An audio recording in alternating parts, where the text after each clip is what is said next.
Briga interna na Ferrari, Sainz com relógio roubado e uma mega treta entre Red Bull e Mercedes. Vamos falar sobre isso agora. Olá, amigo do Ressaca Fórmula 1, seja bem-vindo a mais um vídeo. Eu sou Matheus Pucci. Ainda vamos falar um pouco de Grande Prêmio da Itália e o próximo vídeo será respondendo aos membros. Então, o vídeo de mais tarde respondendo aos membros. Ainda dá tempo de você que é membro, que não colocou sua pergunta, seja no Discord, seja aqui no YouTube, de conseguir colocar. Então vamos ao que interessa. Começando com Ferrari, Frederico Vasseur, o chefe da equipe, respondeu às críticas que tem recebido por ter deixado seus pilotos brigarem no final da corrida, o que poderia ter tirado um pódio da Ferrari. Eu até comentei com os membros na hora lá, será que as Ferraris vão bater?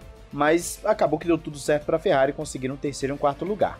O chefão dos vermelhos disse que se ele tivesse congelado a situação, pedido para os seus pilotos ficarem a posto sem brigar, teria recebido exatamente a mesma crítica, no sentido de por que você congelou, não deixou eles brigarem, não é o espírito das corridas. E eu vou fazer uma pequena pausa aqui, porque ele está certíssimo. Ele receberia crítica também, muitas críticas, por, entre aspas, congelar a situação.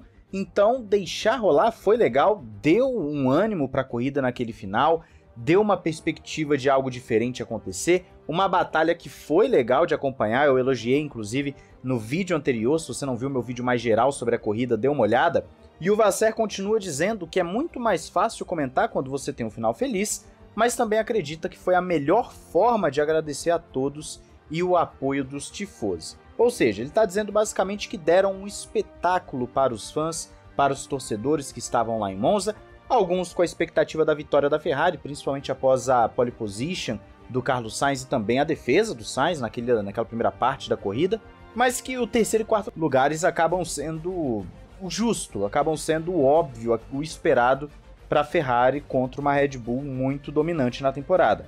E para finalizar o assunto, Vasseur fala que não se sente muito confortável em congelar algo a 5 voltas do final, confia nos pilotos, apenas alertou para que não tomassem riscos desnecessários e está ficando mais confortável em deixar eles brigarem na pista. Então a Ferrari, se depender do Vasseur, vai ter umas briguinhas internas bem legais e a gente espera ver isso com mais frequência, disputas entre companheiros de equipe, o que é sempre bem legal e claro, isso serve até mesmo para a própria equipe ter o ânimo de melhorar. Você vai ter os dois lados da garagem querendo algo diferente, querendo uma melhora. Eu acho que isso pode ser bom para a Ferrari, que está caçando a Red Bull, assim como Mercedes, como Aston Martin, todo mundo olhando para 2024, querendo chegar na Red Bull. Agora vamos falar de Carlos Sainz, que teve o seu relógio roubado, conforme você deve ter visto desde ontem nos principais noticiários de Fórmula 1. E o interessante dessa história é que o roubo aconteceu fora do hotel, tinham ali 3 pessoas esperando o Sainz para poder roubar, e o Sainz e o staff dele foi atrás dos ladrões, eles foram atrás, não esperaram a polícia não, e pegaram os caras, esse é o mais interessante. A polícia chegou para dar o suporte, prendeu os caras, Sainz conseguiu recuperar o seu relógio, mas não é a primeira vez que acontece esse tipo de coisa na Itália, lembrando que o Leclerc também já teve relógio roubado, e se a gente for falar também de relógio roubado, mas dessa vez fora da Itália, se não me engano ali na Inglaterra, o Lando Norris teve também o seu relógio roubado, ou seja, uma série de relógios roubados dos pilotos nos últimos tempos. Eu acho que já dá para ver claramente que tem um padrão aí, os pilotos vão ter que tomar um pouco mais de cuidado. É claro que o mundo ideal seria você poder sair com o que você quiser, a hora que você quiser e não ser roubado, mas nesse caso, né, como não estamos no mundo ideal, são figuras públicas com relógios caríssimos, muitas vezes de patrocinadores mesmo da equipe ou deles, e esses relógios valem uma nota, ainda mais se você falar que é de um piloto de Fórmula 1, o valor ainda fica maior ainda, e nessa brincadeira toda eles viram alvos dos ladrões. Ainda bem que conseguiram pegar, mas obviamente não é o ideal você sair correndo atrás do ladrão, porque você nunca sabe se o cara tá armado, né? Poderia acabar numa tragédia essa perseguição, vai que o Sainz ou um do pessoal do seu staff fosse baleado, por exemplo. Poderia acabar numa tragédia, mas ainda bem que deu tudo certo, ele ainda recuperou o relógio. Tá aí o justiceiro Sainz recuperando o seu relógio. Agora vamos falar de treta, que eu sei que vocês gostam é disso, é de treta, é de sangue nos olhos, é da galera se batendo. E é o que acontece. Nós temos algumas trocas de farpas recentemente entre Hamilton, Verstappen, Wolff, Red Bull. Quando eu falo Red Bull já estou colocando aqui Horner e Marco juntos. E a questão do Hamilton com o Verstappen, dos companheiros de equipe, eu vou fazer um vídeo específico só falando sobre esses companheiros. Então aqui eu vou me ater a outra coisa, que é o seguinte. O Toto Wolff deu uma desprezada no recorde do Verstappen das 10 vitórias consecutivas. A Red Bull, por exemplo, tá tendo também o seu recorde de 15 vitórias consecutivas. Tá um absurdo, a Red Bull tá simplesmente fora do padrão, tá uma coisa histórica na história da Fórmula 1. E o Wolff disse o seguinte, que a situação da Mercedes, quando estava dominando a Fórmula 1, era diferente porque eles tinham 2 pilotos brigando entre si na equipe. E falou que para ele os recordes, esses números, não são importantes e isso só vale para a Wikipédia e ninguém lê isso mesmo. Ou seja, ele está falando basicamente o seguinte: os caras estão com os recordes aí de vitórias seguidas, Verstappen, Red Bull, estão batendo recorde disso, daquilo.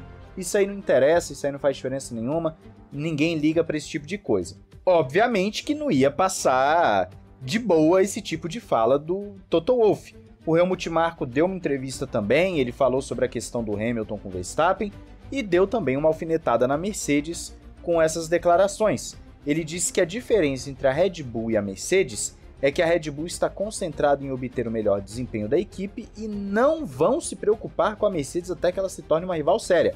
Ou seja, tá deixando na clara que, olha, Mercedes, você é tão insignificante para mim hoje que eu não tô nem aí. Quando você decidir correr, aí a gente conversa. Helmut Marko ainda falou à mídia holandesa do Motorsport que eles vão focar em fazer o seu melhor e não vão ficar inventando histórias como a Mercedes tem feito. São aquelas trocas de farpas que ficaram cada vez mais comuns entre Red Bull e Mercedes, principalmente de 2021 para cá, uma rivalidade ferrenha. Eu até já falo há um tempo no canal que a Ferrari ficou meio escanteada nos últimos anos, já que desde 2010 só Red Bull e Mercedes vencem. E aí nessa brincadeira toda, o que você tem são essas declarações tentando diminuir o outro, menosprezar o outro. Eu discordo totalmente do Toto Wolff, eu acredito que esses recordes, os números, eles são importantes, o público no geral se interessa por eles, a história da Fórmula 1 se interessa por eles, isso tem um peso, assim como na equipe dele, do próprio Toto Wolff, você tem recordes importantíssimos, como a maior quantidade de campeonatos de construtores vencidos em sequência, como o piloto que mais venceu corridas na história da Fórmula 1, que é o Hamilton, tem mais pole position, tem mais pódio. Esse tipo de coisa chama sim atenção. Você falar que esses recordes são coisas assim tão inúteis, tão sem valor, me parece mais ali uma tentativa apenas de criar alguma coisa na mídia. E conseguiu, porque ele sabe que o Helmut Marko do outro lado não vai deixar barato, e aí você vai ter uma série de troca de farpas. Hoje a Red Bull tá por cima, ontem era a Mercedes, anteontem era a Red Bull. Então você vai tendo ciclos na Fórmula 1. Daqui a pouco outra equipe vai dominar a categoria e aí vai ter a troca de farpas do mesmo jeito. Mas eu discordo do Wolff e também discordo do Marko, quando ele fala quando a Mercedes for alguém sério, a gente, tal bate-papo, a gente vai se preocupar com eles. Na verdade, a Red Bull se preocupa com a Mercedes, porque sabem da estrutura, da capacidade técnica, sabem daquilo que eles são capazes e que eles podem melhorar, entre aspas, da água para o vinho de uma temporada para outra.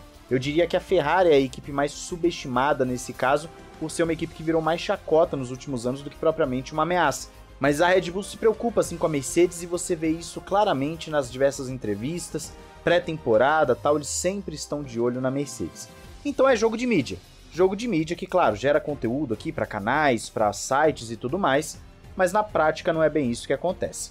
Quero saber a sua opinião sobre todos esses assuntos, não esqueça de se inscrever, ativar o sininho e entrar na Instant Game para você economizar com jogos, gift cards e ainda ajuda o canal na compra. Um grande abraço, valeu e falou!